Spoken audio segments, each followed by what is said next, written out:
Salve, benvenuti sul canale dell'Alchimista per un nuovo appuntamento dedicato all'intaglio del legno. Stavolta mi sono voluto lasciare ispirare dalla situazione in cui ci troviamo e quindi ho deciso di intagliare la versione del medico della peste secondo l'Alchimista. Ok, prima di ogni lavoro di intaglio faccio sempre prima una veloce bozza per capire quello che voglio andare poi a realizzare, senza stare a fare un Caravaggio che tanto poi per una piccola scultura in legno scendere troppo nei dettagli non avrebbe senso.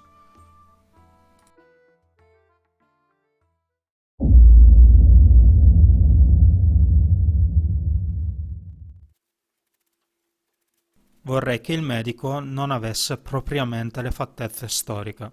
Mi piacerebbe appunto creare una figura caricaturale senza stravolgere però le caratteristiche chiave di questo iconico personaggio.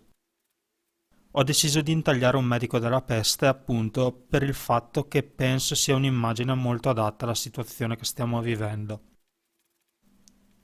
Il suo inquietante aspetto non aveva solo la funzione pratica di isolare il cerusico all'interno dell'abito da microbi e batteri, di cui tra l'altro all'epoca non si conosceva l'esistenza, ma anche quello di intimorire e tenere lontani gli spiriti maligni che si pensava fossero il veicolo del malessere.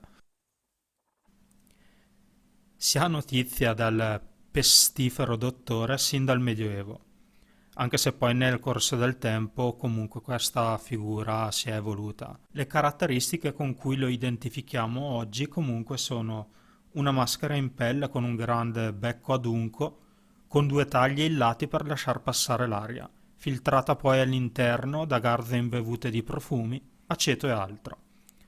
Se volete comunque approfondire questo argomento abbiamo realizzato un video ad hoc di cui vi lascio qui sopra il link. E oltre alla maschera abbiamo una lunga veste nera, un grande cappello, guanti in pelle e un bastone per non toccare direttamente gli infetti.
Quando voglio andare a dipingere con dei colori una scultura che ho realizzato, vado prima sempre a dare 2 mani di acrilico nero opaco.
Vi ringrazio per avermi seguito fino a qui. Se quello che avete visto vi è piaciuto, ricordatevi di supportarci lasciandoci un like e iscrivendovi al canale. Io vi do appuntamento alla prossima. Ciao!